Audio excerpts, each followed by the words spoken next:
In the soft glow of a late afternoon, as the golden rays of the setting sun bathed the sleek exterior of an Aurora Airlines jet, the first-class cabin exuded an air of unmatched luxury. Plush leather seats, ambient lighting, and a subtle background of soothing melodies transformed the cabin into a floating sanctuary of sophistication. Every detail, from the polished wood accents to the delicate scent of premium cologne, spoke of exclusivity and success, a world where the elite gathered to enjoy the finer things in life. Amidst this refined atmosphere sat Mr. Harrison, a distinguished black billionaire whose reputation resonates throughout the business world. Dressed impeccably in a custom-tailored suit, his every gesture exuded quiet confidence and authority. His eyes, sharp and discerning, hinted at a lifetime of challenges overcome and triumphs earned.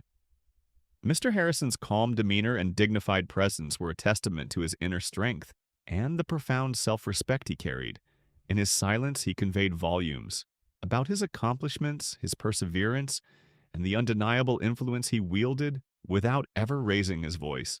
Contrasting sharply with Mr. Harrison's composed elegance was Emily, a young and striking flight attendant whose outward beauty was matched only by her haughty demeanor.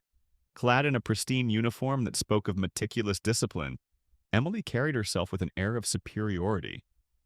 She believed, perhaps too fervently, in the rigid hierarchies of social class and appearance, and was quick to pass judgment on those she deemed unworthy of the first-class sanctuary. To her, the role of maintaining order and exclusivity aboard the flight was paramount, and any deviation from the established norm was unacceptable. From the moment the flight began its ascent, subtle tensions simmered beneath the surface.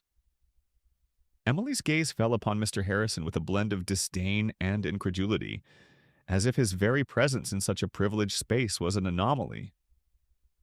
The disparity between Mr. Harrison's serene dignity and Emily's overt arrogance set the stage for an inevitable clash. In that charged moment, every whisper and sideways glance from the other passengers seemed to foretell the unfolding of a dramatic confrontation, one that would soon reveal deeply ingrained prejudices and test the boundaries of authority. This initial encounter, marked by silent defiance and unspoken challenges, hints at a much larger narrative where power, pride, and prejudice intertwine. What begins as a quiet discrepancy in seating arrangements is destined to evolve into a riveting exploration of class, race, and the true nature of authority. A story where every glance and gesture carries the weight of history and personal conviction. As the plane taxied onto the runway, a palpable sense of anticipation mingled with the refined elegance of the first-class cabin. Mr. Harrison settled into his luxurious seat, his tailored suit and impeccable grooming reflecting years of hard-won success. Every detail of his appearance spoke of quiet authority, a dignity that needed no proclamation. With a measured sigh, he adjusted the cuff of his cufflinks and allowed himself a moment to savor the journey ahead. A journey not just through the skies, but also through the subtle battleground of human pride and prejudice. Outside the panoramic windows, the world shrank to a tapestry of twinkling lights as the aircraft descended into the boundless blue. Inside, the cabin's ambient lighting and gentle hum of the engines provided a serene backdrop for the flight. Mr. Harrison's thoughts drifted between the business deals awaiting him at his destination and the unexpected undercurrent tensions he sensed among the crew and fellow passengers. Though he had long mastered the art of navigating boardroom politics and high-stakes negotiations, there was an unsettling awareness that not all conflicts could be resolved with numbers and contracts. Meanwhile, Emily moved briskly along the aisle, her polished uniform and crisp smile belying the inner rigidity of her convictions. She had rehearsed her routine countless times, checking seatbelts, offering beverages, and ensuring that every detail of service met the highest standards. Yet, as she passed by Mr. Harrison's seat, a flicker of disdain crossed her face, barely perceptible but charged with prejudice. To Emily, every gesture, every carefully chosen word was part of a larger script she believed validated her authority over this exclusive realm. In her mind, she was the guardian of first-class decorum, and any deviation from her rigid expectations was simply unacceptable. The subtle glances and hushed whispers of other passengers did not escape notice. Some exchanged knowing looks, their eyes reflecting a mixture of curiosity and disapproval, while others appeared to brace themselves for the unfolding of an inevitable conflict. The atmosphere was charged as if the cabin itself were a stage set for a dramatic confrontation. Mr. Harrison, however, maintained his serene composure. He continued to peruse a leather-bound journal, a habit formed over decades of recording his thoughts and strategies, each turn of the page echoing his silent defiance against unwarranted judgment. As the flight progressed, the gentle clatter of service carts and the soft murmur of conversation created a rhythm that momentarily lulled the tension. Yet beneath the surface, the air was thick with unspoken challenges. Emily's routine inspections became sharper, her eyes darting with increasing scrutiny toward Mr. Harrison's belongings and his quiet mannerisms. Every time their gazes inadvertently met, a silent battle of wills ensued, a clash of two worlds defined by contrasting experiences and deeply ingrained perceptions. In one brief but significant moment, Emily paused by Mr. Harrison's row, her hand hovering near the digital boarding pass display. Her eyes lingered too long on the embossed ticket, and a flicker of uncertainty flashed across her otherwise unyielding expression. For a heartbeat, the polished veneer of her authority wavered as she struggled to reconcile the image of a dignified billionaire with her preconceived notions of who belongs in this sanctuary of privilege. But just as quickly, she regained her composure, stepping away with a crisp nod to herself, determined to enforce the rules she so adamantly upheld. At that moment, the cabin's ambience shifted subtly, almost imperceptibly, as if the very air sensed the brewing storm. Mr. Harrison closed his journal and leaned back, his eyes never betraying any sign of vulnerability. His calm exuded an unspoken promise that he would not be rattled by mere appearances or fleeting judgments. Instead, he observed quietly, aware that the unfolding drama was destined to reveal deeper truths about power, respect, and the human capacity for both cruelty and redemption. Thus began a journey that was destined to be far more than a simple flight. It was a voyage through the complexities of social hierarchy and personal identity, a flight where every interaction, every exchanged glance carried the weight of historical prejudice and the hope for change. As the aircraft soared higher into the endless sky, the stage was set for a confrontation that would not only test the mettle of its occupants but also expose the fragility of the barriers we build between one another. As the flight continued to cruise above a quilt of clouds, the simmering tension within the first-class cabin finally broke through the veneer of luxury. The ambient hum of the engines and the soft strains of classical music served as an ironic backdrop to the unfolding confrontation that no one could have predicted. It began subtly at first. Emily's practiced smile faltered the moment her eyes landed on Mr. Harrison's calm, almost imperceptible expression as he returned to his leather-bound journal. Something in his silent composure stirred an unsettling mix of defiance and discomfort within her. She had spent years upholding a strict protocol, a set of rules she believed distinguished the elite from those she deemed unworthy. Yet Mr. Harrison's presence challenged every assumption she had long clung to. Unable to ignore the dissonance any longer, Emily approached his row with measured steps. The soft click of her heels against the polished floor echoed in the tense silence that had fallen over a few nearby seats. With an air of authoritative detachment, she stopped beside him, her eyes narrowing as she studied the embossed details of his boarding pass displayed on a sleek screen at his seat. "Sir," she began, her tone cool yet edged with an unmistakable note of disdain, "I need to verify your seating arrangement." Her words were clipped and deliberate, as if reciting from a well-rehearsed script. The hushed murmurs from adjacent passengers seemed to pause in anticipation of what was to come. Mr. Harrison looked up slowly, his eyes meeting hers with a quiet intensity that belied the storm of indignation brewing within. "Is there a problem?" he asked softly, his voice measured, almost serene despite the underlying tension. Emily's gaze swept over him as if evaluating every detail, from the subtle gleam in his eyes to the calm that radiated from his posture. "It appears there's been an error," she replied, This premium seat, is reserved for passengers who meet specific criteria. I'm afraid you don't seem to qualify. Her words, though delivered in a professional tone, carried an undercurrent of condescension and prejudice that made it abundantly clear she believed her judgment to be infallible. A hush fell over the aisle. Passengers glanced at one another, their expressions a mix of shock and silent disapproval. For a brief, suspended moment, the luxurious cabin transformed into a crucible of judgment and unspoken rebellion. Mr. Harrison's face remained impassive, yet his eyes flickered with a pain that was swiftly masked by an air of quiet dignity. "I assure you," he said evenly, "my ticket is valid for first class."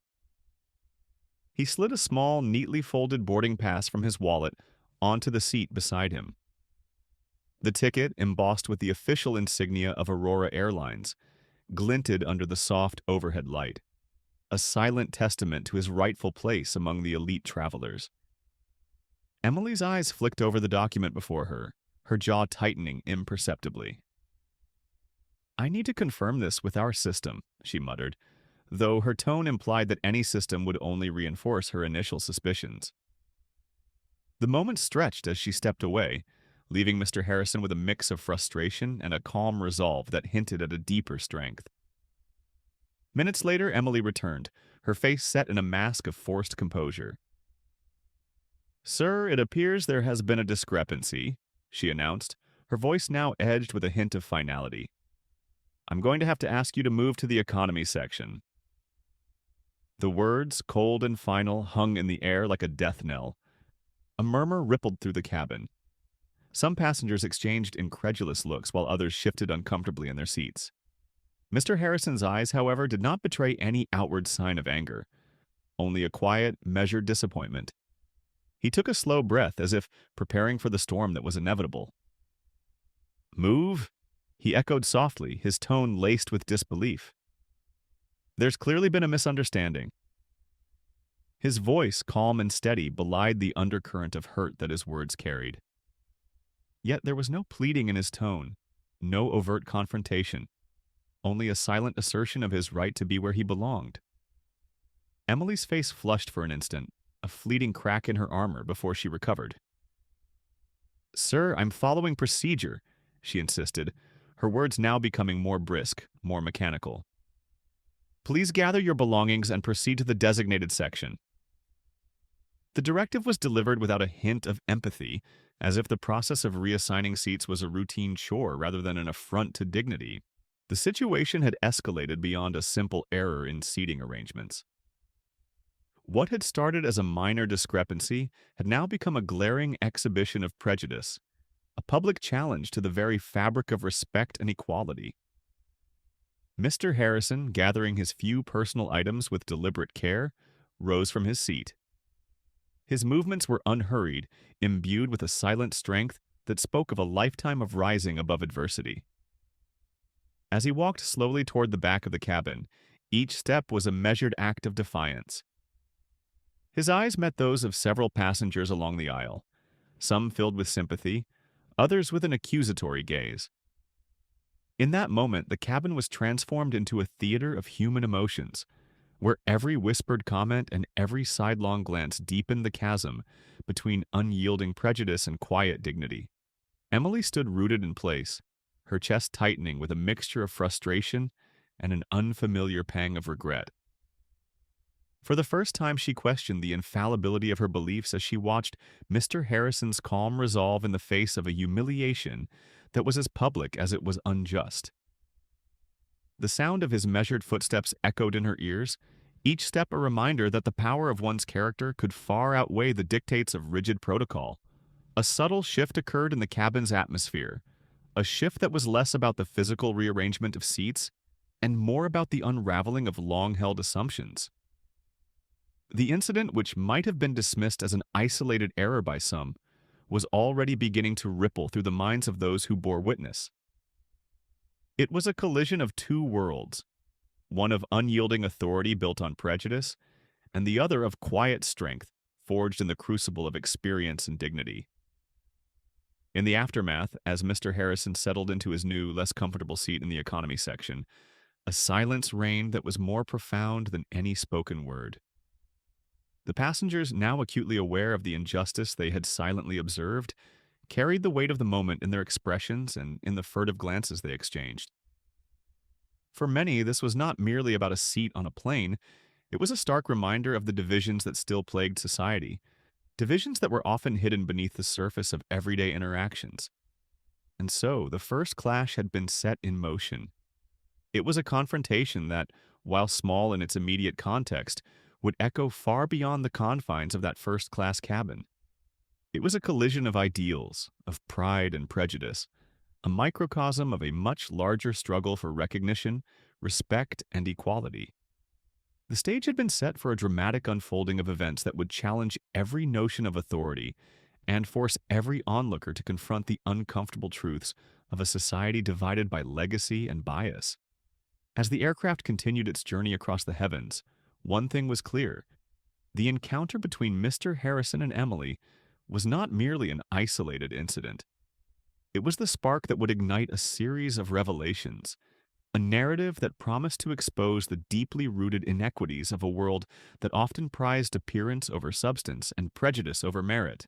In that charged moment, as the clouds passed by like silent witnesses, the seeds of transformation had been sown, seeds that, whether nurtured or left to wither, would determine the future of all who dared to question the status quo. The atmosphere in the cabin shifted dramatically in the wake of the confrontation. With Mr. Harrison now forced to leave his first-class seat and move to the less comfortable confines of economy, an uneasy energy rippled through the entire aircraft. As he slowly gathered his belongings, every measured step he took echoed not only his personal dignity but also the quiet rebellion against an injustice that many in the cabin felt but dared not voice. In the wake of Emily's curt order, whispers began to swell among the passengers. Conversations hushed momentarily as eyes darted between Mr. Harrison's dignified exit and Emily's rigid stance at the service cart. A mixture of shock, sympathy, and disapproval was evident in the furtive glances exchanged by those seated nearby. Some even felt the weight of silent solidarity with Mr. Harrison, as if his calm resignation had stirred long-suppressed frustrations with authority and prejudice. For Mr. Harrison, the transition from first class to economy was not merely a demotion in comfort. It was a symbolic stripping away of the respect he had long earned. Yet, as he crossed the aisle and settled into a modest seat at the rear, he maintained a composed exterior. Every wrinkle of his tailored suit, every deliberate movement, suggested that he had weathered far worse storms in life. His eyes, still glimmering with quiet defiance, betrayed a deep-seated resolve to endure, even if it meant enduring public humiliation. Meanwhile, in the forward cabin, Emily found herself isolated by her own actions. The bright white lights and polished surfaces that once reinforced her authority now seemed to cast long, accusing shadows. A restless energy filled her as she rejoined her duties, but every time she passed by a reflective surface or heard a hushed murmur, she was forced to confront the gravity of what had just transpired. She couldn't shake the feeling that something intangible, a chill, perhaps even a whisper of guilt, had begun to haunt her. A few minutes later, as the flight continued its steady course above sprawling cities and vast oceans, the cabin's ambiance grew subtly eerie. An unexpected flicker of light from the overhead panels, as if the aircraft itself were reacting to the injustice, sent a shiver down the spines of both passengers and crew alike. Some even remarked in low and tentative voices that it felt as though the plane was mourning the dignity that had been so callously stripped away. Among the passengers, a middle-aged businessman in a dark suit leaned toward his neighbor, whispering, "I've never seen anything like this before. It's as if the whole place is holding its breath." His comment, carried on the quiet murmur of the cabin, resonated with many. Others recalled past injustices they had witnessed, small, almost imperceptible moments when authority had overstepped its bounds, and wondered silently if today was a turning point. In the midst of this growing tension, Emily's internal struggle intensified. At one point, while restocking the beverage cart, she caught a glimpse of herself in the polished metal, a face that seemed unfamiliar, etched with lines of worry and a dawning realization that her rigid beliefs had led her astray. In that reflective moment, a fleeting image of Mr. Harrison's calm yet pained expression flashed before her eyes, as if urging her to reconsider the true meaning of respect and service. Her thoughts were interrupted by the soft but insistent voice of a colleague, a younger attendant named Hannah, who had quietly observed the unfolding events. "Emily," Hannah said gently as she passed by, "sometimes we need to question if our actions are truly in service of our passengers, or if we're just enforcing rules without compassion." The remark, though whispered, carried a weight that forced Emily to pause. For a moment, her pride faltered. The unwavering certainty that had once defined her now seemed brittle and uncertain. Outside the immediate drama, the ripple effects of the incident were already manifesting in subtle yet unmistakable ways. A few passengers, emboldened by the injustice they had witnessed, began to engage in quiet conversations about accountability and fairness. One elderly traveler, his voice trembling with a mix of indignation and sorrow, murmured to a companion, "I've flown with this airline for years, and never have I seen them treat a man with such dignity reduced so callously. It makes you wonder if respect is reserved only for a certain kind of person." His words, laden with personal history and quiet outrage, seemed to crystallize the mood in the cabin. Meanwhile, as Mr. Harrison sat in his new, cramped seat, his gaze swept over the cabin, not with bitterness, but with a measured detachment that spoke of a lifetime of experience. He noted the furtive glances, the soft murmurs, and the occasional shake of a head in disapproval. Every gesture, every subtle reaction, confirmed that his ordeal was not being ignored. Instead, it was sparking a conversation about class, prejudice, and the responsibility of those entrusted with power. His quiet endurance was a powerful rebuke to those who believe that authority must always be unquestioned. As the hours passed, the aircraft continued its steady journey, and the cabin's earlier tension slowly interwove with an undercurrent of anticipation. Passengers knew that the incident was not an isolated occurrence.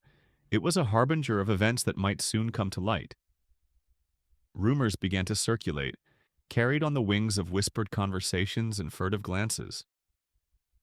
There were murmurs about how the airline's management would respond, about the possibility of an official inquiry once the plane landed, and even about the impact of social media in a world where every misstep could be broadcast to millions. In that charged atmosphere, Emily's own resolve began to crumble. Each passing minute magnified the enormity of her error, the breach of trust not only with Mr. Harrison, but with every passenger who believed that respect and fairness should transcend superficial differences.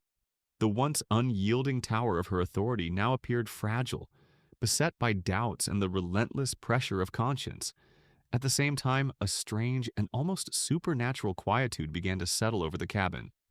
It was as if the collective energy of every wronged heart had summoned a spectral presence, a reminder that injustice, however subtle, does not fade quietly into the night.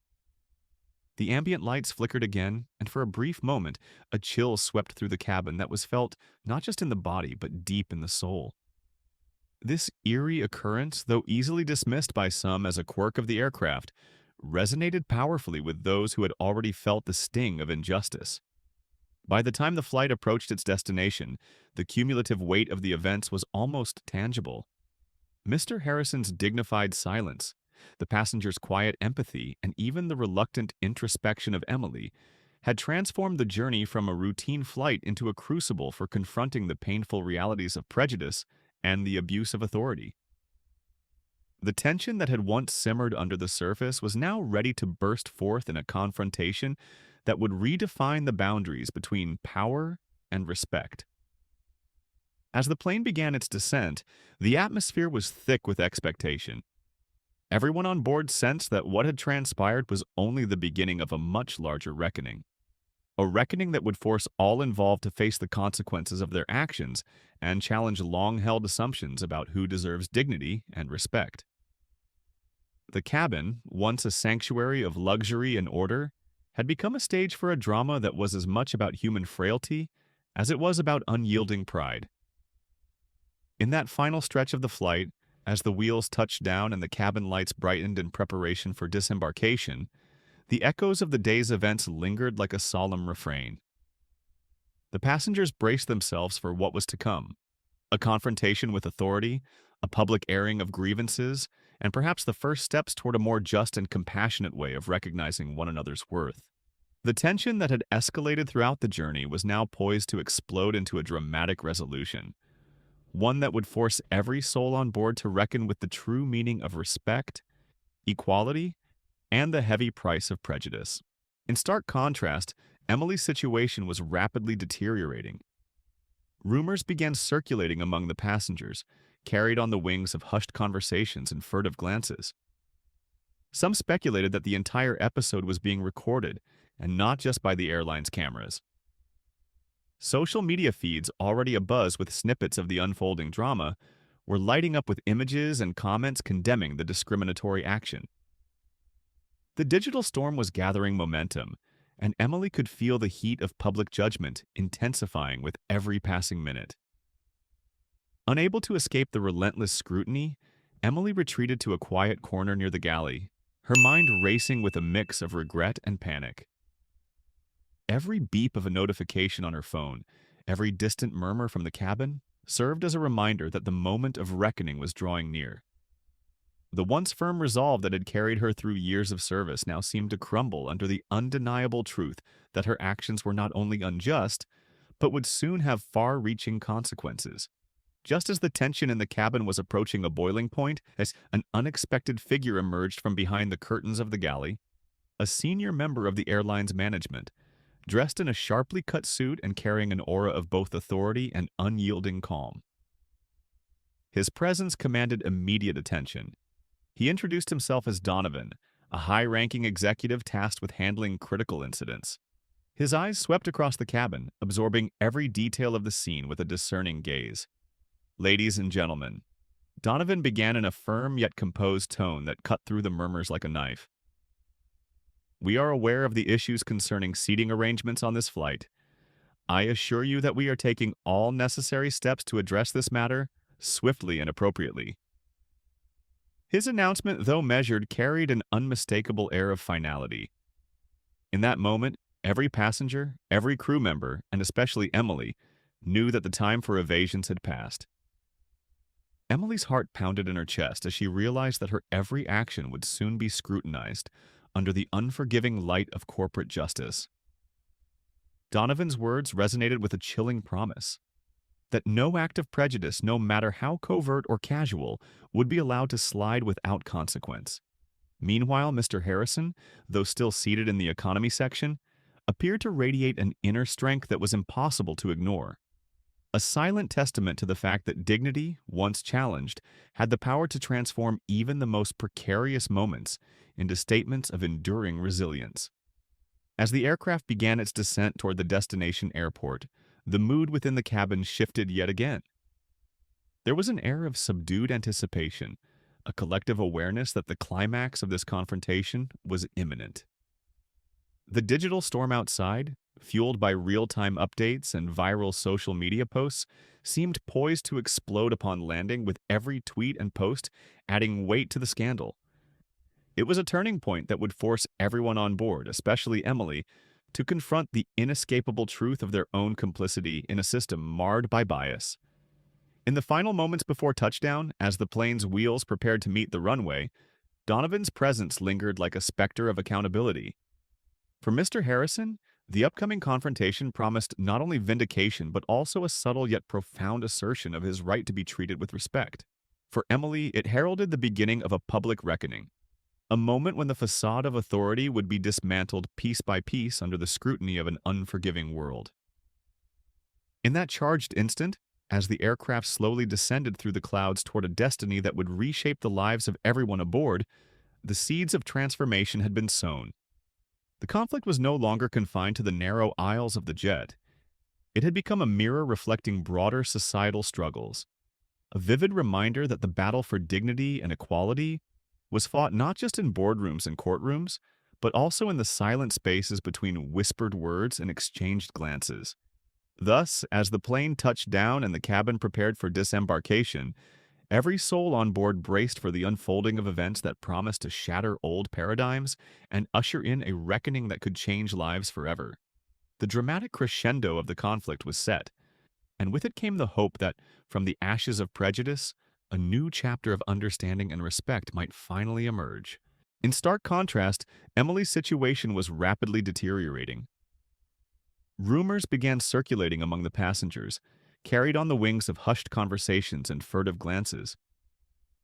Some speculated that the entire episode was being recorded, and not just by the airline's cameras.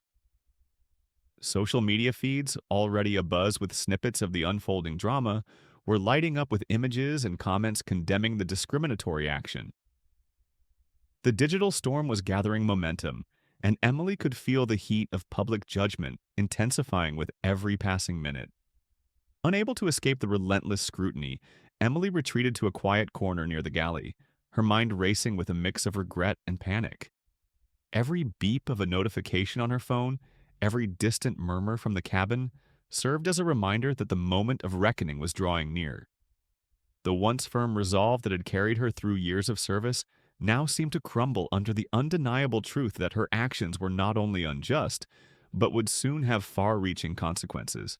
Just as the tension in the cabin was approaching a boiling point, an unexpected figure emerged from behind the curtains of the galley, a senior member of the airline's management, dressed in a sharply cut suit and carrying an aura of both authority and unyielding calm. His presence commanded immediate attention. He introduced himself as Donovan, a high-ranking executive tasked with handling critical incidents. His eyes swept across the cabin, absorbing every detail of the scene with a discerning gaze. "Ladies and gentlemen," Donovan began in a firm yet composed tone that cut through the murmurs like a knife. "We are aware of the issues concerning seating arrangements on this flight.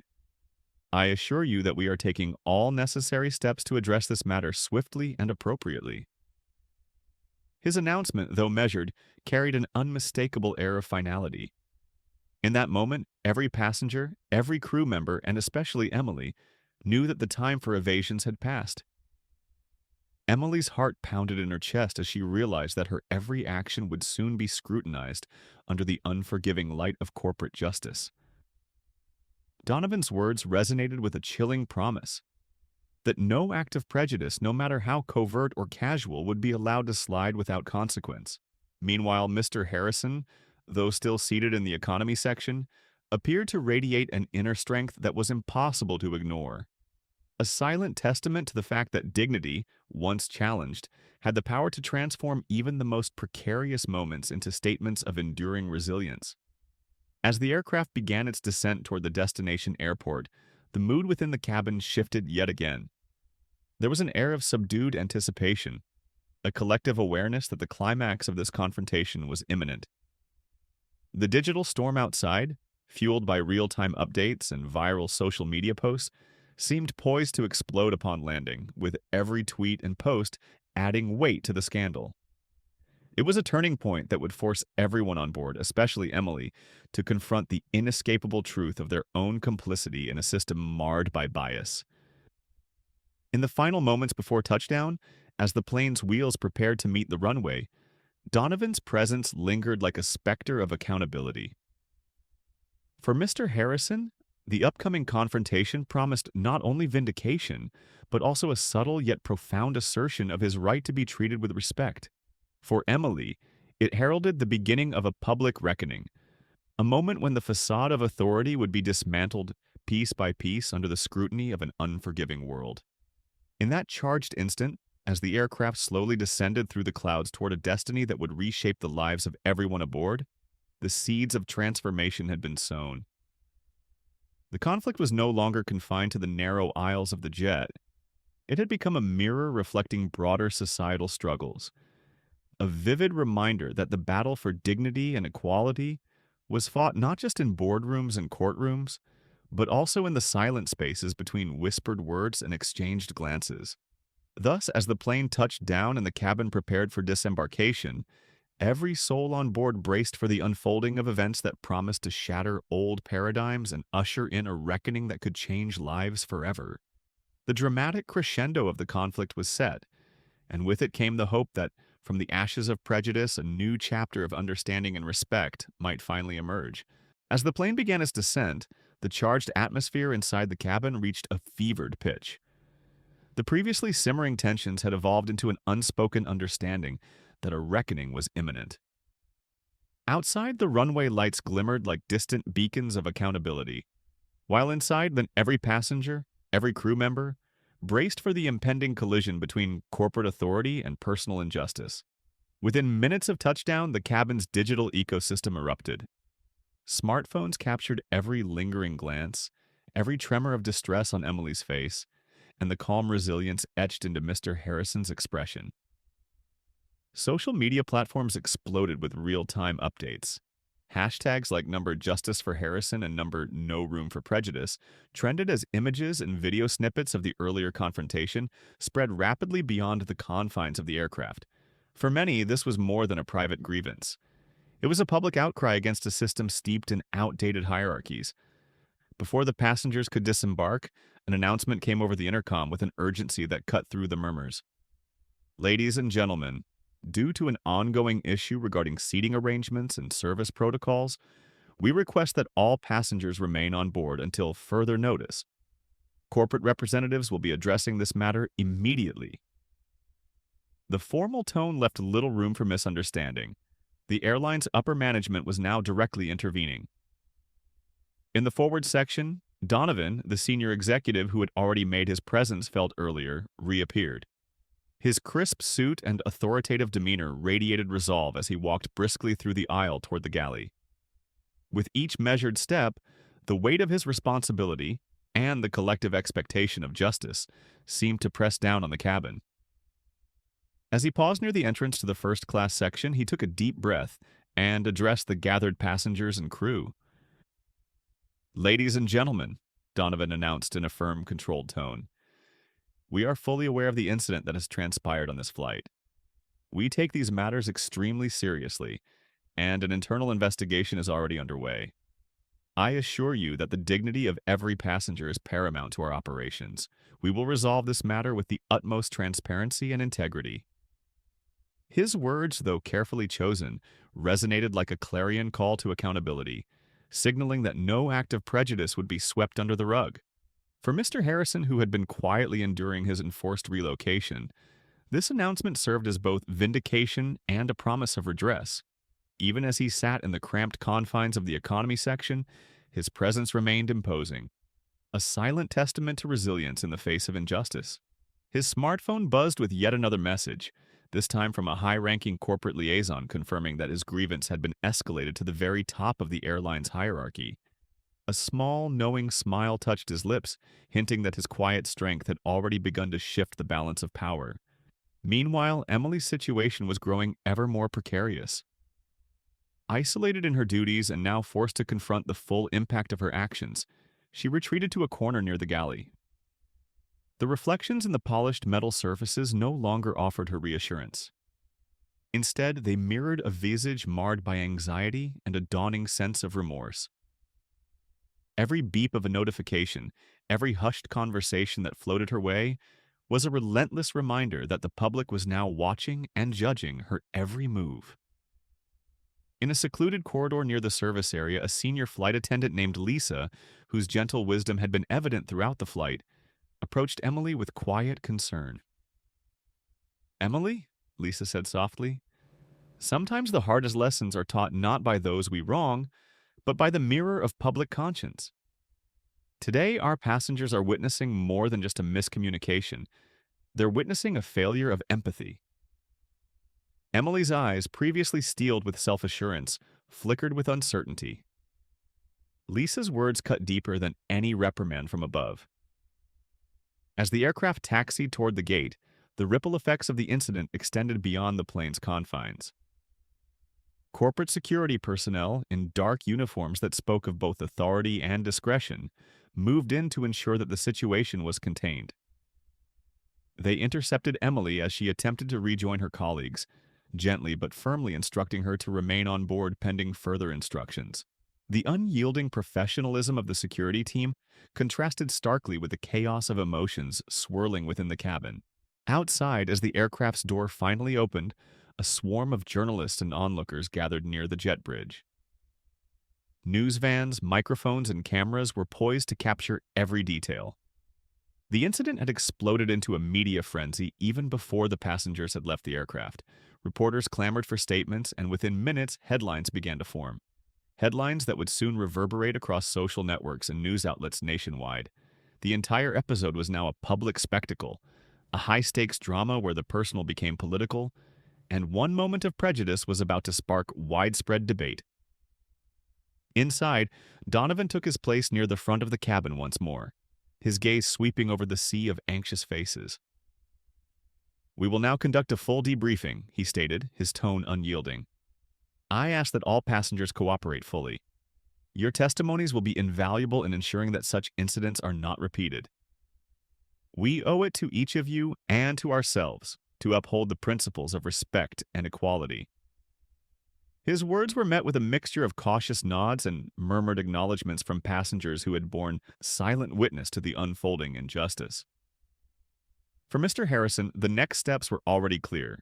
Shortly after disembarkation, he was approached by a team of corporate representatives and senior officials who expressed not only apologies on behalf of the airline, but also an unwavering commitment to addressing the discriminatory practices that had led to this moment. His experience, they assured him, would be used as a catalyst for comprehensive changes in training and policy, a promise to ensure that dignity was never compromised by prejudice again. Back on board, the atmosphere among the crew was one of somber reflection. The once certain veneer of control that had defined Emily's role was now thoroughly dismantled. Her colleagues exchanged glances heavy with unspoken questions. How had such a proud guardian of first-class decorum fallen so dramatically? Was this an isolated lapse or a symptom of a broader cultural malaise within the industry? For many, the incident was a stark reminder that authority, when wielded without introspection, could easily slip into tyranny. The digital world, meanwhile, buzzed with debates and discussions. Passengers' recordings combined with snippets from security cameras were being pieced together by independent journalists. The story was evolving into a landmark case study on the intersection of corporate accountability and racial prejudice. Commentators on online forums and major news sites weighed in, some lauding Mr. Harrison's quiet resilience and others condemning the systemic biases that allowed such incidents to occur in the first place. In one particularly striking moment, a longtime traveler recounted his own experiences of subtle discrimination over decades of flying with the airline. His testimony, recorded and shared online, resonated deeply with a growing chorus of voices demanding change. Social media influencers, human rights activists, and even rival companies began to reference the incident as a clarion call for reform. What had begun as a personal confrontation had now erupted into a nationwide debate on the ethics of customer service and the legacy of racial bias in high-end industries. As the night deepened, the tension finally gave way to a collective, if reluctant, acknowledgement that change was not only necessary but inevitable. For Emily, the reality of her actions was beginning to sink in. Alone in a quiet room at the airport, she stared at her reflection, a montage of emotions, shame, regret, and a flicker of hope for redemption, playing across her features. In that moment of solitude, the echoes of the day's events reverberated within her, leaving her with the painful realization that authority must be tempered with compassion, and that true leadership is defined not by the enforcement of arbitrary rules but by the courage to question them. For many on board and beyond, the incident aboard that Aurora Airlines flight would serve as a powerful catalyst, a turning point that forced a reckoning with the deep-seated prejudices that continue to shape our world. As corporate investigations were launched, policies were reevaluated, and heartfelt apologies were issued, a quiet hope emerged that from the ashes of public humiliation and the outcry of an informed citizenry, a more just and empathetic future might finally take flight. In those final moments before the official debriefing began, as the terminal's fluorescent lights replaced the dim glow of the aircraft, one thing was abundantly clear. The day's events had irrevocably altered the landscape of authority and respect within the airline industry. No longer could the veneer of superiority hide the human cost of discrimination. The system had intervened, And with that intervention came a promise that the scars of today would in time give way to a more equitable two. In the hours following the landing, the once turbulent atmosphere of the flight gradually gave way to a heavy silence, a silence laden with reflection and the weight of accountability. The corporate intervention had taken its toll, and as the passengers dispersed into the bustling terminal, the echoes of the day's events clung stubbornly to every corner of the airport. For many, the incident had transcended a mere seating error. It had become a powerful symbol of systemic prejudice and the urgent need for change. Inside a quiet, dimly lit conference room at the airline's executive office, Donovan convened a debriefing session with the key members of the management team. The room was austere, its long, polished table a stark reminder of the authority and responsibility borne by those seated around it. Donovan's gaze, steady and unwavering, swept across the faces of senior managers, each of whom now understood that this crisis was far more than a blip in routine operations. It was a moral reckoning. Today, Donovan began, his voice resonating with measured gravity, we witnessed an incident that has not only tarnished our reputation, but has also exposed deep-rooted biases within our service protocols. We must understand that the way we treat our passengers reflects who we are as an organization. We owe it to every customer to uphold dignity and respect, regardless of their background. His words, heavy with conviction, stirred a murmur of agreement around the room. Among those present was Lisa, the seasoned flight attendant who had gently questioned Emily earlier. With her voice quiet but firm, she added, "We have a responsibility to learn from today's failure.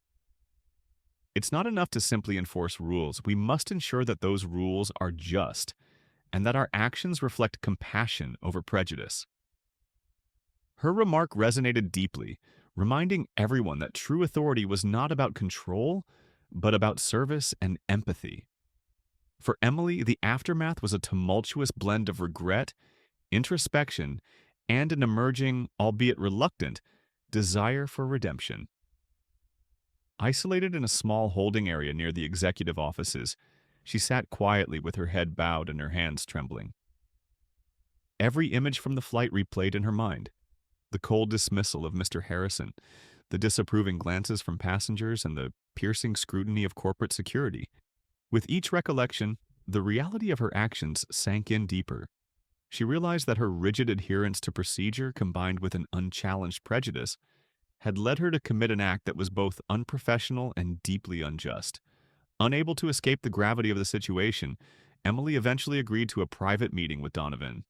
In a modest, unadorned office away from the public eye, Donovan's tone softened slightly as he addressed her. "Emily, I know you have been with this airline for years and that you have prided yourself on maintaining order. However, what happened today goes beyond a simple miscommunication. It's about the choices we make, choices that define who we are and what we stand for." He paused, allowing his words to sink in. We must ask ourselves, did we, in our quest for control, lose sight of the very principles we claim to uphold? Emily's eyes filled with tears as she struggled to articulate her remorse. I followed the rules as I understood them," she stammered, her voice barely a whisper. "But I see now that I let my own biases cloud my judgment. I humiliated a man who has built his life on dignity and hard work." Her confession, raw and unfiltered, hung in the air as a poignant acknowledgement of her failure. Outside the confines of the executive office, the public was abuzz with debate. News outlets were flooded with reports that not only detailed the incident, but also analyzed its broader implications. Social media platforms became battlegrounds for discussions on racial prejudice, corporate responsibility, and the inherent flaws in systems that allow such discrimination to persist. Hashtags that once trended with righteous indignation began to spark calls for comprehensive reform within the airline industry. Influential voices, journalists, activists, even some of the passengers spoke passionately about the need for training programs that emphasized empathy over blind adherence to outdated protocols. Mr. Harrison, meanwhile, found himself at the center of this maelstrom of public opinion. In the days that followed, He was approached by corporate representatives who expressed not only their regret over the incident, but also their commitment to ensuring that such an affront would never occur again. In a carefully orchestrated press conference, Donovan and other executives stood alongside Mr. Harrison, issuing a formal apology on behalf of the airline. "Mr. Harrison's experience is unacceptable," Donovan declared. "We are taking immediate steps to overhaul our service protocols and to educate our staff on the values of respect and inclusion." Mr. Harrison, ever dignified, offered a brief, measured smile as he spoke. "I do not seek retribution," he said. "I seek only to see a future where every person is valued for who they are, not for what others assume they should be." Back in the quiet recesses of the executive office, as the debriefing concluded and the final documents were signed, there was a palpable sense that the incident had irrevocably altered the internal culture of the airline. The management team pledged to implement sweeping reforms, mandatory sensitivity training, revised protocols for handling passenger issues, and a comprehensive review of the company's policies on service and respect. It was an acknowledgement that corporate responsibility extended far beyond profit margins, and that real change required a commitment to justice at every level. For Emily, the journey toward redemption was just beginning. In the days that followed, she was placed on administrative leave, not as a punitive measure, but as an opportunity for reflection and growth. In her solitude, she revisited every decision that led to that fateful moment, recognizing the confluence of personal insecurities and systemic pressures that had driven her actions. Slowly, she began to understand that the rigidity of rules, when divorced from empathy, could lead to devastating consequences. In a series of one-on-one counseling sessions, Emily was encouraged to explore her own biases and to confront the cultural narratives that had shaped her professional identity. She met with diversity officers, attended workshops on unconscious bias, and, most importantly, listened, truly listened, to stories of those who had been marginalized. Through these painful yet transformative experiences, Emily started to see herself not as an unyielding enforcer of rules, but as a human being capable of learning, evolving, and ultimately atoning for her missteps. In one particularly moving session, a facilitator shared a story of a similar incident from years past, a story of a staff member who had once been as unyielding as Emily, only to transform into a compassionate advocate for change. The narrative resonated deeply with her, stirring a glimmer of hope that redemption was possible even in the face of public humiliation. "Every mistake," the facilitator said softly, "is an opportunity to rebuild, to redefine who we are.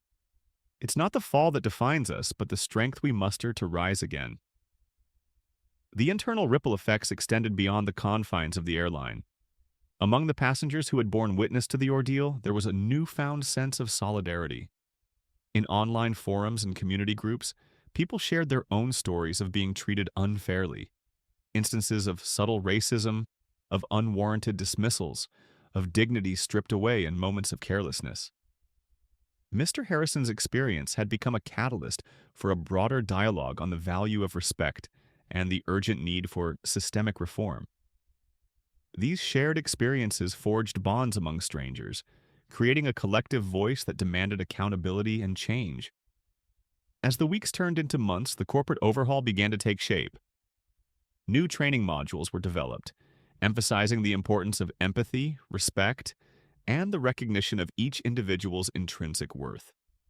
The airline's leadership, now under intense public scrutiny, embarked on a transparent journey of reform. Regular updates were provided to employees and customers alike, demonstrating a commitment to not only correcting past mistakes but also to preventing future injustices. For Mr. Harrison, the incident became a quiet testament to the power of dignity in the face of adversity. His composed response, his refusal to succumb to anger, and his unwavering call for a fairer, more inclusive system inspired many. In interviews, he spoke of the importance of standing up for one's principles without resorting to confrontation.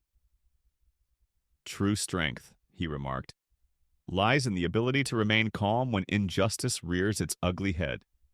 It lies in transforming a moment of humiliation into an opportunity for change." His words, measured and profound, resonated with countless individuals who had themselves faced the sting of prejudice. By the time the airline's new policies were fully implemented, the memory of that fateful flight had already begun to fade from the headlines. But its impact endured. The incident served as a turning point, not only for the airline but for an entire industry grappling with its own legacy of bias and exclusion. It was a stark reminder that in our interconnected world, every action, every decision, holds the power to reshape narratives and redefine what is acceptable. For Emily, the road ahead remained challenging. Though she had faced the harsh consequences of her actions, she also discovered an unexpected opportunity for transformation. In a final, reflective interview with a respected industry magazine, she acknowledged her mistakes with humility. "I have learned that authority without empathy is hollow," she confessed. "I hope my journey can serve as a reminder that every person, regardless of their role, must strive to treat others with the dignity they deserve." Her words, though tinged with regret, carried the promise of growth, a pledge that the lessons of the past would pave the way for a more compassionate future. And so, as the chapter of that turbulent flight closed, its legacy continued to ripple outward, an enduring call for accountability, introspection, and ultimately change. In the quiet aftermath of corporate intervention and public scrutiny, seeds of transformation had been sown. From the shadows of injustice emerged a collective resolve to build a world where respect was not a privilege of the few, but a fundamental right for all. The tension that had simmered for hours on that fateful flight now reached its boiling point as passengers, crew, and corporate officials prepared to step off the plane. Outside, the jet bridge became an arena where the eyes of the public, the media, and social media influencers converged. Every face in the crowd, some curious, some outraged, spoke of an anticipation that justice would soon be served. As the aircraft's doors slid open, Donovan stepped forward once again. With a calm authority that had become his trademark, he addressed the assembled crowd and the waiting media. "Ladies and gentlemen," he began, his voice clear and unwavering, "we acknowledge that earlier today an incident occurred that does not reflect the values of our airline. We are here not only to address what happened, but to ensure that such an injustice is never repeated." His words resonated with the crowd, drawing a mix of nods and murmurs that underscored the collective expectation for accountability. Amid the gathering, Mr. Harrison, still dignified despite his enforced relocation, stood silently near the entrance. His presence was magnetic, a living reminder that true strength is found in composure rather than confrontation. Every step he took was measured, each movement an act of quiet defiance against the indignity he had suffered. In his eyes, there was not anger but a profound disappointment in a system that had once promised equality. Then came the moment that many had been waiting for. Emily, escorted by corporate security and looking visibly shaken, was led onto the jet bridge.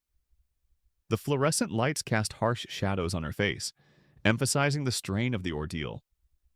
There was a brief, heavy silence as she was positioned before Donovan and Mr. Harrison. Reporters' cameras zoomed in, capturing every flicker of emotion. The air felt charged with a mixture of tension and inevitability. A public reckoning was about to unfold. Donovan fixed his gaze on Emily, his tone measured yet piercing. "Emily," he began, "today's incident has been a stark reminder of the responsibility we bear when we interact with our customers. Your actions, driven by unexamined prejudices, have not only humiliated Mr. Harrison, but have shaken the trust that our passengers place in us." His voice, calm but laden with authority, left no room for evasion. Emily's eyes, filled with a mix of regret and fear, met his. For a moment, she appeared to shrink under the weight of his words, her usual composure replaced by a vulnerability that was both raw and disarming. I understand," she managed to say, her voice barely rising above a whisper. "I acted on assumptions that I now see were completely unfounded." Her confession, though tentative, was broadcast for all to hear, a public admission of error.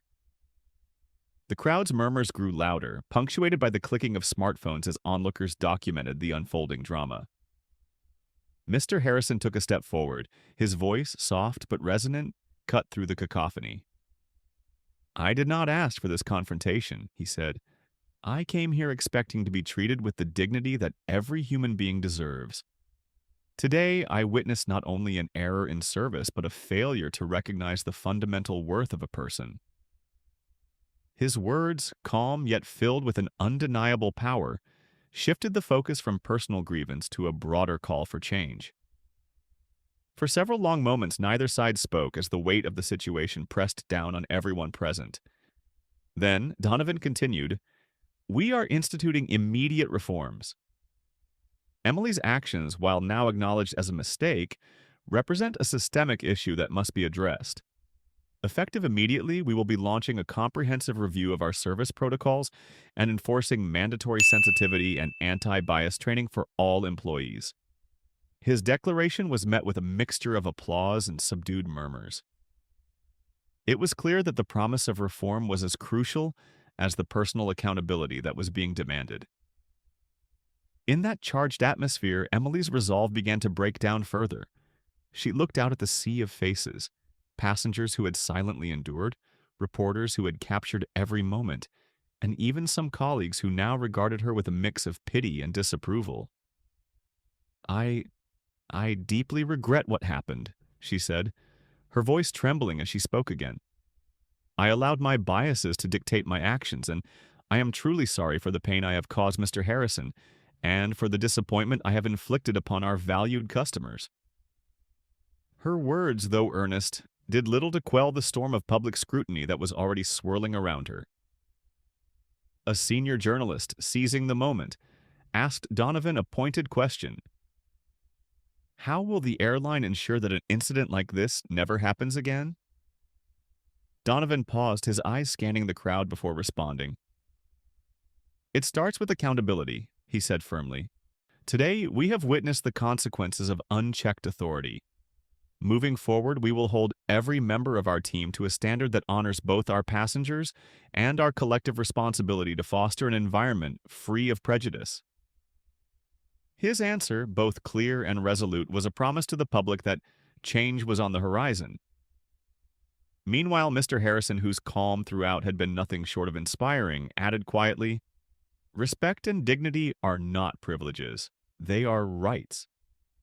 I hope that my experience today serves as a lesson that no matter how established someone might be, their worth is not defined by assumptions or outdated notions of superiority." His statement, delivered with the gentle power of a man who had endured great personal humiliation, reverberated throughout the gathering. The confrontation on the jet bridge became a turning point, a moment when the forces of corporate responsibility and personal accountability collided in the public eye. The incident, once confined to the narrow aisles of a flight, had now burst into the open, igniting a debate that would ripple through the airline industry and beyond. Social media was alight with commentary, and news outlets began to frame the incident as a watershed moment in the fight against systemic bias. In the hours that followed, corporate officials promised to release a detailed report on the incident and to outline the steps that would be taken to prevent any future occurrences. Internal memos began circulating, signaling a cultural shift within the company, a move away from rigid protocols and toward a more compassionate, inclusive approach to service. For many employees, including those who had quietly supported Emily in the past, this public reckoning was a call to re-examine their own beliefs and practices. As the jet bridge slowly emptied, the echoes of the confrontation lingered in the minds of all who had witnessed it. For Mr. Harrison, the day had been a painful reminder of the challenges that come with breaking down barriers. Yet, his dignified response had transformed personal adversity into a beacon of hope, a demonstration that courage and grace can pave the way for systemic change. For Emily, the road ahead was fraught with uncertainty. The public apology, the forced confrontation, and the ensuing promise of reform were bitter pills to swallow. Yet, amid the shame and the fallout, there lay the faint possibility of redemption, a chance to learn from her mistakes, to rebuild her sense of self, and perhaps to emerge as an advocate for the very change she had once resisted. In that pivotal moment on the jet bridge, as the media lights dimmed and the crowd began to disperse, the future of an entire organization, and perhaps even an industry, hung in the balance. The public reckoning had delivered a decisive blow to outdated practices, setting the stage for a transformation that promised to redefine what it meant to serve with both competence and compassion. Thus, on that fateful day, as voices of indignation merged with the clarion call for reform, a new chapter was set to begin, one where accountability, empathy, and respect would no longer be optional, but the very foundation upon which a just and inclusive society is built. In the wake of the public confrontation on the jet bridge, the reverberations of the day's events continued to echo far beyond the airport terminal. The public had witnessed a dramatic display of accountability, a reckoning that left an indelible mark on everyone involved, from corporate executives to individual passengers. Now, as the days turned into weeks, the full weight of the incident began to manifest in tangible consequences, personal transformations, and a broader call for systemic change. For the airline, the fallout was immediate and uncompromising. Corporate leadership, already under intense media scrutiny, swiftly launched a comprehensive internal review of service protocols and employee training programs. Detailed memos and public statements reiterated the company's commitment to fostering an environment free from prejudice. New initiatives were rolled out, including mandatory sensitivity and unconscious bias training for all staff, alongside regular audits to ensure that every passenger was treated with the dignity they deserved. The airline's public relations team worked tirelessly to rebuild trust, emphasizing that the incident was a catalyst for meaningful reform rather than a mere isolated lapse. Amid this corporate upheaval, the personal consequences for those at the heart of the conflict were profound. Emily, whose actions had sparked the storm, found herself facing a future steeped in uncertainty. Placed on administrative leave, she was forced into a period of introspection, one that pitted her long-held beliefs against the stark reality of public accountability. In a series of one-on-one counseling sessions and diversity workshops, Emily was compelled to confront not only her personal biases, but also the cultural narratives that had shaped her professional identity. In quiet moments away from the glaring public eye, she began to see how the rigid enforcement of outdated rules had blinded her to the true essence of service: empathy, respect, and compassion. During an intimate interview with a respected industry magazine, Emily's voice trembled as she acknowledged, "I have come to realize that authority without empathy is hollow. I allowed my own prejudices to dictate my actions, and in doing so, I failed both Mr. Harrison and our passengers." Her candid admission, broadcast across various platforms, struck a chord with many who had long suffered the sting of discrimination in subtle and overt ways. While some critics remained unforgiving, others saw her confession as the first step in a potentially transformative journey, a promise that even those who falter can learn to rebuild their sense of self and purpose.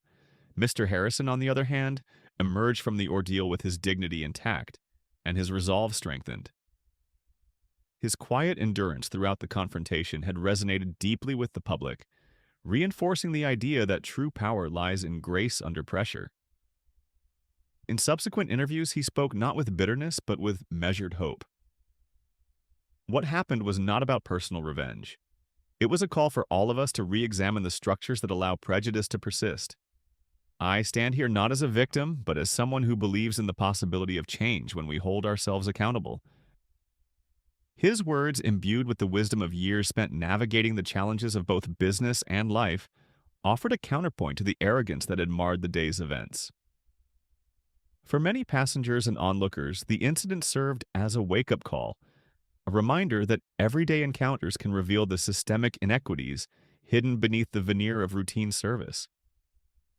In online forums and community discussions, stories began to emerge from individuals recounting their own experiences of subtle discrimination, of being treated as less than they were simply because of their appearance or background. These narratives, once whispered in the shadows, found a collective voice that demanded reform. Activists and thought leaders took to social media to call for industry-wide changes, urging companies not only to revisit their protocols but also to adopt a more humane approach to customer service. Within the corridors of the airline's corporate offices, the atmosphere had shifted toward a sense of urgent reflection. Regular debriefings and feedback sessions replaced the old top-down command structure, as executives sought to understand how policies could be rewritten to prioritize respect and inclusivity over rigid hierarchy. Employees at every level were encouraged to share their experiences and suggestions, and a new internal task force was created to oversee the implementation of progressive measures. The incident had, in effect, become a case study in the importance of aligning company values with everyday practices, a lesson that would shape the airline's culture for years to come. The broader impact of the episode was felt not just within the walls of the airline, but across an industry long criticized for its elitism and insensitivity. Competitors began to reassess their own customer service protocols, and industry regulators took notice. Public pressure, fueled by viral social media campaigns and widespread media coverage, led to calls for legislative measures that would hold companies accountable for discriminatory practices. In this way, the events of that fateful flight transcended a single incident, igniting a movement that aimed to dismantle the systemic biases that had, for so long, been accepted as part of the status quo. For those directly involved, the road to recovery was complex and fraught with challenges. Emily's journey, in particular, was emblematic of a painful yet necessary transformation. As she continued her counseling and training, there were moments of quiet revelation, instances when she recognized the subtle ways in which her own insecurities had clouded her judgment. Gradually, she began to reach out to colleagues and even to Mr. Harrison, seeking to understand how she might contribute to a more equitable future. These tentative steps toward reconciliation were met with mixed reactions, but they underscored an important truth: that true redemption requires not only acknowledgement of one's mistakes, but also a commitment to ongoing change. In the end, the legacy of the incident was not defined solely by the public humiliation or the corporate crisis it had precipitated. Rather, it was measured by the enduring impact it had on everyone who witnessed it. The reminder that authority must always be balanced by compassion, that dignity is a right to be upheld, and that even in the face of profound injustice, there lies the potential for transformation. As the echoes of that day slowly receded into memory, they left behind a clearer vision for a future where respect and equality were not just lofty ideals but everyday realities. Thus, in the quiet aftermath of public reckoning, the seeds of change had been firmly planted.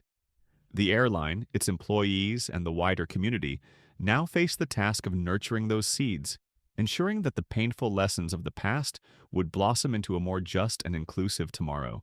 As the dust began to settle on that turbulent day, the aftermath continued to reverberate far beyond the confines of the airplane. The dramatic showdown on the jet bridge had not only shaken the very foundation of Aurora Airlines, but it also exposed the raw, festering wounds of racism that had long been hidden beneath layers of corporate polish.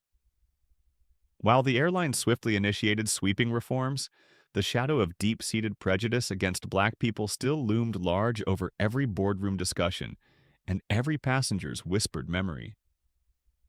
In the days that followed, Mr. Harrison became a symbol, not merely of resilience, but also of the persistent struggle against discrimination. His dignified silence in the face of humiliation had ignited a firestorm of debate across social media and news outlets, forcing the public to confront the uncomfortable truth that racism was not confined to overt insults, but was woven into the fabric of systems that claimed to champion equality. His ordeal resonated with countless individuals who had experienced similar injustices, and his quiet fortitude inspired a call for a more compassionate, equitable future. Meanwhile, Emily's public apology and subsequent administrative leave served as a grim reminder that accountability must follow every act of prejudice. Yet, even as she began a slow journey toward understanding and redemption, the scandal underscored the harsh reality that for many, the battle against racism was far from over. Her fall from grace became a catalyst for industry-wide introspection, one that exposed how arrogance and unchallenged biases had allowed deep-rooted racism to persist, even in the face of modernity. At corporate headquarters, new training modules and stricter policies were rapidly implemented, symbolizing a commitment to transforming a toxic legacy into a hopeful blueprint for change. Still, the emotional scars lingered. The incident served as a searing reminder that, while regulations can be rewritten, the societal mindset that devalues Black dignity requires persistent effort, and heartfelt introspection. In the final reckoning, as the media frenzy subsided and the public began to rebuild trust, the promise of a new dawn emerged. Mr. Harrison's unwavering courage and the collective outcry against injustice had sparked a movement that vowed to dismantle the old order of discrimination and rebuild an industry grounded in respect, equality, and true human dignity. Though the battle was not yet over, that fateful day had charted a path toward a future where every person, regardless of the color of their skin, would finally be seen, valued, and treated with the honor they deserve. The events described above offer practical lessons that extend far beyond a single incident, reminding us that the true beauty of culture lies in its diversity and the inherent dignity of every human being. At its core, the narrative underscores the importance of empathy, accountability, and the transformative power of self-reflection. It teaches us that prejudice, especially racism against people of color, erodes the foundation of respect and tarnishes our shared humanity. When we allow contempt and disdain to dictate our actions, we not only harm those on the receiving end, but also diminish our own capacity for growth and compassion. The story of Mr. Harrison, who maintained his quiet dignity in the face of unjust humiliation, illustrates that strength and grace can be powerful agents of change. His response stands as a testament to the value of resilience and the importance of standing up for one's identity, even when confronted with systemic biases. Meanwhile, the journey of Emily, marked by public reckoning and personal transformation, reminds us that acknowledging our faults and learning from our mistakes are critical steps toward building a more inclusive society. In embracing these lessons, we recognize that our differences are not sources of division, but rather the vibrant threads that weave the rich tapestry of human culture. By fostering understanding and compassion, we can overcome the destructive forces of racism and bias, transforming moments of conflict into opportunities for meaningful change. Ultimately, these experiences compel us to reflect on the values we hold dear, values of respect, integrity, and unity, and inspire us to build a future where every individual is celebrated for who they are.